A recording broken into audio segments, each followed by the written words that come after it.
Sinpo TV kembali hadir bersama saya Sri Dewi Andayani dalam berita pilihan selama sepekan. Kebakaran pabrik pembuatan lampu bohlam di Kebonjeruk, Jakarta Barat. Pledoi Eliezer ditolak, jaksa tegaskan tuntutan 12 tahun penjara. Jelang sidang vonis Putri Chandrawati, kuasa hukum kita berikhtiar. Verdi Sambo akan jalani sidang vonis pada 13 Februari. Surya Paloh sambangi Erlangga di Rabu Pon bahas isu politik hingga pemilu. Berikut berita pilihan selengkapnya.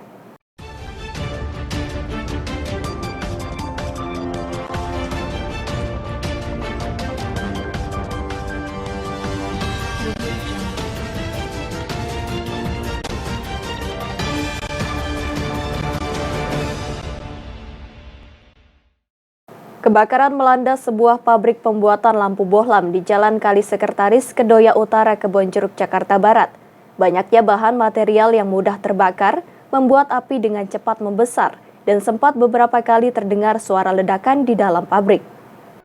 Si jago merah dengan cepat membesar membakar seluruh isi pabrik pembuatan lampu bohlam di Jalan Kali Sekretaris, Kedoya Utara, Kebonjeruk, Jakarta Barat pada Minggu malam.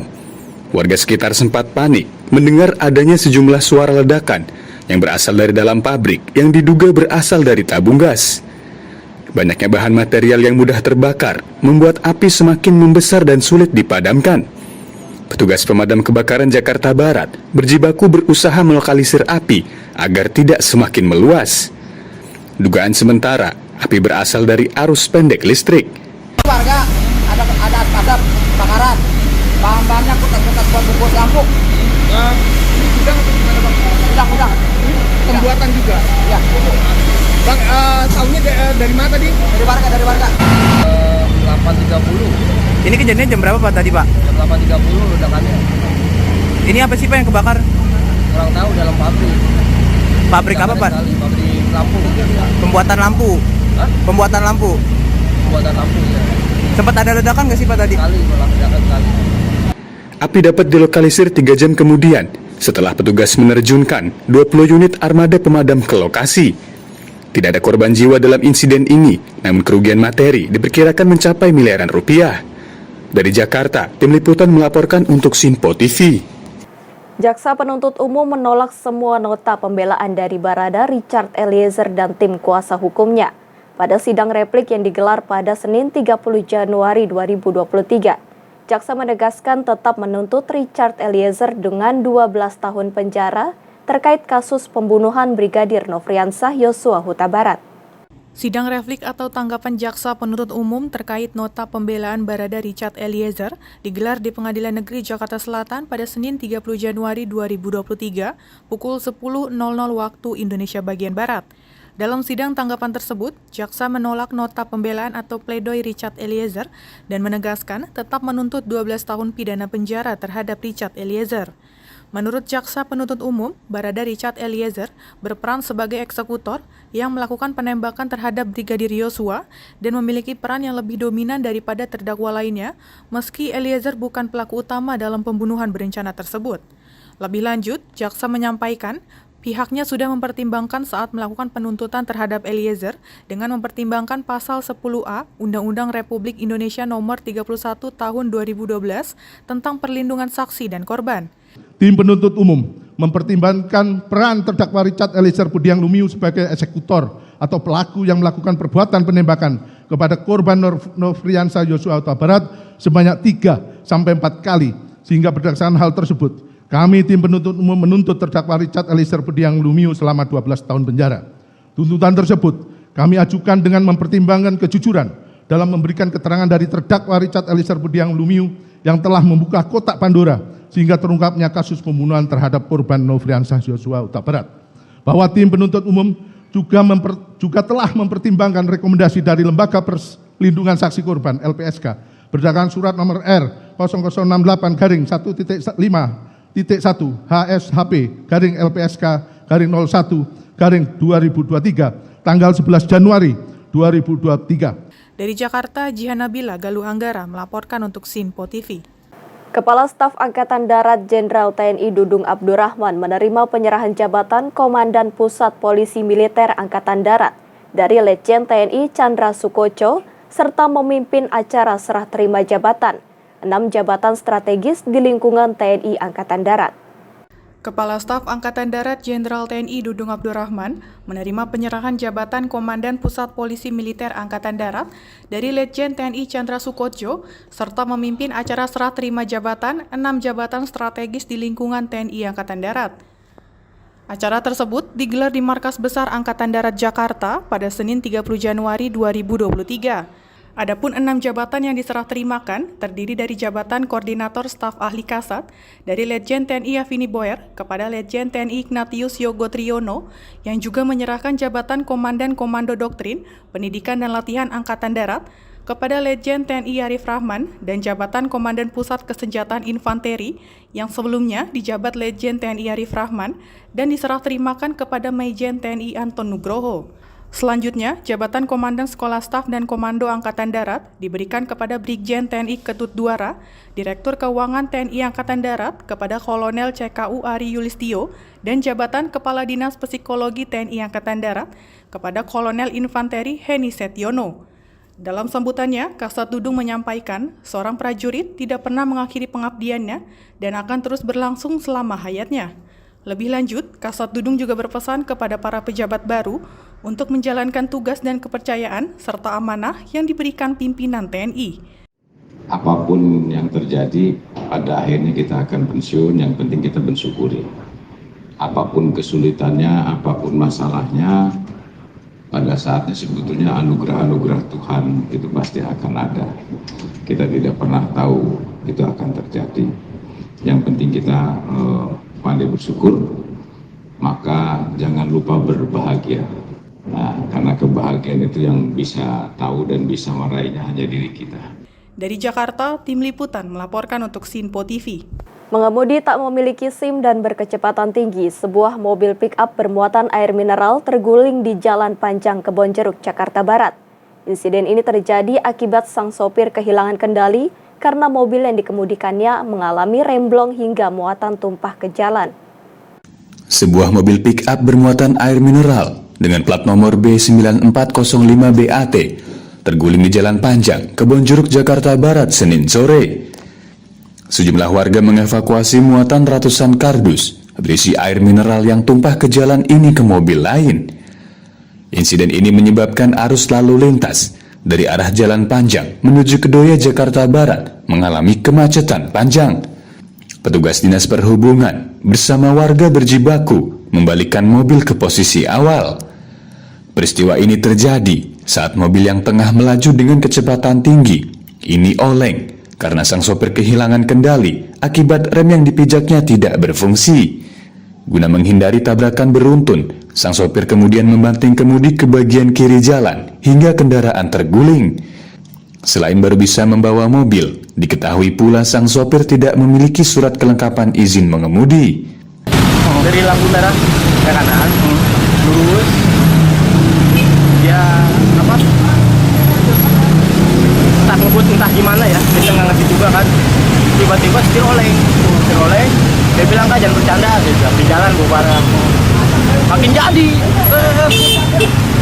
akhirnya apa? Dia nggak ada remkom. Dia udah banting setir aja, dia bilang jangan ditantang, nggak punya orang. Bunyi lagi kan, akhirnya dibalik juga ke kiri. Akhirnya, ya udah dari itu pasti ada buka, nyetak. Tidak ada korban jiwa maupun luka dalam peristiwa ini. Sementara mobil pick-up dievakuasi sementara menggunakan mobil derek Dinas Perhubungan ke kantor Sudin Perhubungan Rawabuaya, Jakarta Barat. Dari Jakarta, Tim Liputan melaporkan untuk Sinpo TV. Majelis Hakim Pengadilan Negeri Jakarta Selatan mengagendakan sidang putusan atau vonis kepada terdakwa Ferdi Sambo.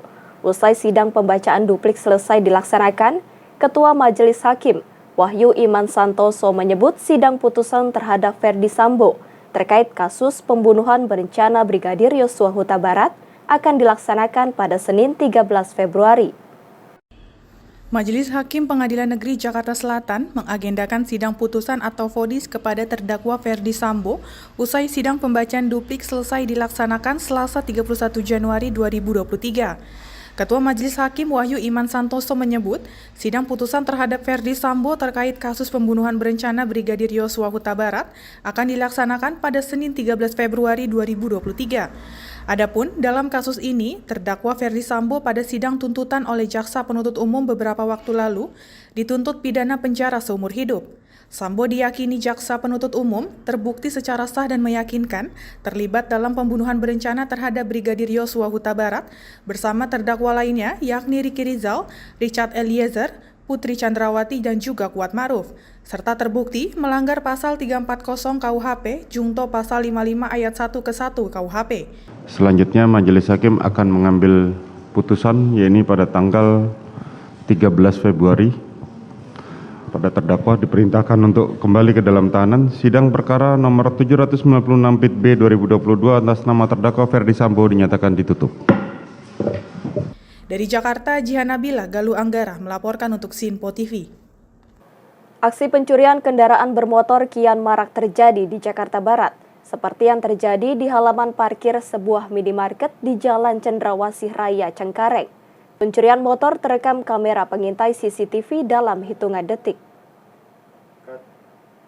Dari rekaman kamera pengintai CCTV ini, dua orang pelaku yang mengendarai sepeda motor menyentroni sebuah minimarket yang berada di Jalan Cendrawasih Raya, Cengkareng, Jakarta Barat. Tampak salah satu pelaku dengan berpura-pura masuk ke dalam minimarket untuk membeli sebungkus rokok dan kemudian menyasar satu unit sepeda motor yang sudah menjadi incarannya tengah terparkir di halaman minimarket pada Senin malam. Sementara satu pelaku lainnya menunggu di atas sepeda motornya sambil mengamati situasi sekitar. Hanya dalam hitungan beberapa detik saja, kedua pelaku berhasil membawa kabur sepeda motor milik pengunjung minimarket di lokasi. Para karyawan minimarket terkejut ketika korbannya berteriak sepeda motornya telah raib digasak para pelaku. Salah satu pegawai minimarket saat ditemui siang tadi menuturkan, aksi pencurian kendaraan bermotor di minimarket tersebut bukanlah kali pertama terjadi, dan dalam 3 bulan terakhir sudah 2 kali aksi serupa dialami karyawan dan pengunjung minimarket ini. Ya dia belanja habis belanja rokok, terus temennya kan nunggu di luar satu. Habis belanja rokok udah keluar langsung menuju ke motor si korban. Ya, nah, korbannya itu belanja di sampingnya dia. Korbannya pengunjung juga. Nah, saya habis layanin bapak itu, saya ke belakang kan ada kasiran saya ke belakang, terus bapaknya pas keluar, Pak, motor saya kemana ya? Gitu, dan saya kaget lagi, saya kira kenapa Pak? Motornya warna apa? Warna abu-abu. Udah saya cek sama CCTV. Kejadian kayak gini, pencurian seperti ini di sini udah berapa kali? Di sini udah 2 kali Pak, anak toko sendiri korbannya. Oh gitu. Iya, yang terbaru ya? Iya, terbaru semua lah gitu. Itu dalam waktu yang dekat atau gimana? Dalam waktu yang singkat malah itu. Berapa lama bedanya? Bedanya dia habis anak toko habis kehilangan jangka 3 bulan kehilangan lagi. 3 bulan 4 bulan kehilangan lagi. Nah saat beraksi pelaku beraksinya berapa lama? Beraksinya cuma 5 detik. 5 detik ya? Cuma 5 detik, hitungan detik lah, nggak menit. Ya. Ciri-cirinya? Kalau bapak gemuk, ya gemuk. Berarti ada di CCTV nggak ada? Ada CCTV ada, videonya juga ada. Oh itu terekam CCTV? Rekam. Atas kejadian aksi pencurian kendaraan bermotor tersebut, korban telah melaporkan kehilangan sepeda motornya ke pihak kepolisian sektor Cengkareng dengan harapan kedua pelaku dapat diamankan polisi. Dari Jakarta, Tim Liputan melaporkan untuk Sinpo TV. Komitmen Polri memperbaiki manajemen penyelenggaraan kompetisi sepak bola tanah air diwujudkan Polri dengan menggelar pelatihan manajemen dan mendatangkan tenaga ahli asal Inggris. Hal tersebut menindaklanjuti arahan Presiden Joko Widodo demi mewujudkan penyelenggaraan pesepak bolaan Indonesia yang jauh lebih baik. Komitmen Polri memperbaiki manajemen penyelenggaraan sepak bola tanah air diwujudkan Polri dengan menggelar pelatihan manajemen penyelenggaraan kompetisi. Hal tersebut menindaklanjuti arahan Presiden Joko Widodo dengan langsung mendatangkan profesor ahli asal Inggris demi mewujudkan penyelenggaraan persepak bolaan Indonesia yang jauh lebih baik. Kapolri Jenderal Listio Sigit Prabowo menyampaikan pembenahan tersebut dilakukan secara menyeluruh, baik dari sisi penyelenggaraan, sisi keamanan, hingga pengaturan supporter atau penonton. Polri akan terus melaksanakan peningkatan kualitas dari pengamanan, khususnya terkait dengan penyelenggaraan kompetisi besar, khususnya sepak bola. Waktu yang lalu ada peristiwa kejadian di Kanjuruhan, dan ini tentunya menjadi keprihatinan kita bersama bahwa ke depan hal ini tidak boleh terjadi lagi. Oleh karena itu, bagaimana kita harus melakukan perbaikan sesuai dengan arahan dari Bapak Presiden untuk melaksanakan transformasi dan reformasi total untuk menyelenggarakan olahraga dengan lebih baik dari sisi penyelenggaraan, dari sisi keamanan, manajemen, pengaturan supporter, penonton, sehingga semua bisa terselenggara dengan baik dan semuanya baik penonton, penyelenggara, pemain, semuanya betul-betul bisa diamankan. Dan harapan kita bisa mewujudkan kompetisi sepak bola yang lebih sehat, berkualitas, dan tentunya ke depan bisa membawa nama harum bangsa Indonesia di tingkat internasional. Dari Jakarta, Tim Liputan melaporkan untuk Sinpo TV. Presiden Joko Widodo menekankan untuk tidak selalu dikaitkan dengan persoalan pencapresan dari partai politik. Presiden Jokowi mengatakan bahwa istana memiliki banyak pekerjaan yang harus diselesaikan. Presiden Joko Widodo enggan mengomentari pencapresan dari partai politik. Presiden Jokowi mengatakan bahwa penentuan capres dan cawapres merupakan ranah partai politik atau gabungan partai yang tidak bisa dikaitkan dengan istana. Dirinya menegaskan Presiden tidak memiliki kepentingan dalam pencapresan partai politik. Presiden Jokowi menuturkan bahwa istana memiliki banyak pekerjaan yang harus diselesaikan. Itu urusannya partai, urusan koalisi, urusan kandidat capres, cawapres itu urusannya partai atau gabungan partai. Apa urusannya presiden?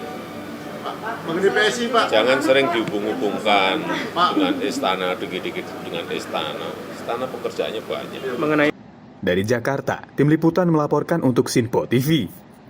Ketua Umum Partai Golkar Erlangga Hartarto melakukan pertemuan dengan Ketua Umum Partai Nasdem Surya Paloh di kantor DPP Partai Golkar.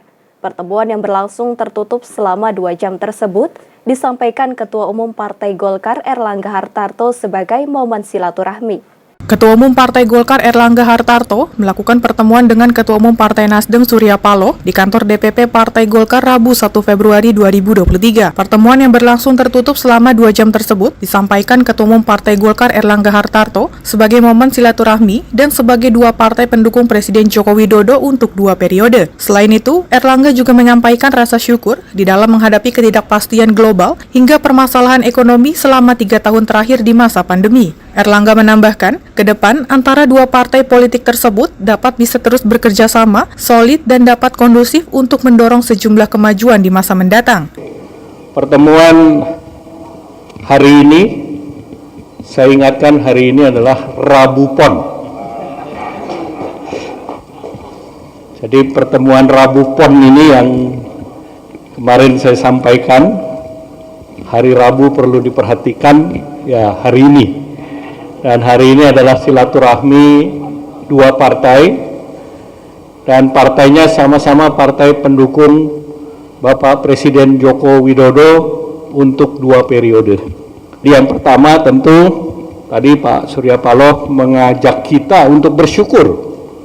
Bersyukur karena dalam 3 tahun terakhir dalam rangka menghadapi ketidakpastian yang kita sering sebut sebagai menghadapi the unknown dan unknown, kita tidak tahu terkait dengan COVID, caranya bagaimana, dan juga terkait dengan menghadapi tekanan perekonomian dalam 3 tahun. Sementara itu, Ketua Umum Partai Nasdem Surya Paloh menyebut pertemuan tersebut sebagai pertemuan kepentingan nasional, khususnya kepentingan Golkar maupun Nasdem. Berterima kasih atas sambutan yang penuh kehangatan sebagai kunjungan balasan dari kami untuk membicarakan kondisional yang menyangkut dua aktivitas kepartian yang kami miliki masing-masing. Baik bagi kepentingan nasional khususnya, maupun lebih khusus lagi bagi kepentingan Golkar dan Nasdem. Adapun Partai Golkar dan Partai Nasdem mendukung dengan adanya sistem pemilihan umum pada tahun 2024 yang dilakukan secara terbuka. Dari Jakarta, Jihan Nabila, Galuh Anggara melaporkan untuk Sinpo TV.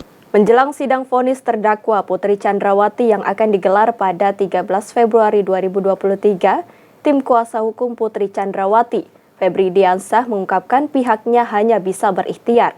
Febri Diansyah mengatakan tidak ada persiapan khusus dari Putri Chandrawati dalam menghadapi sidang vonis 2 pekan ke depan.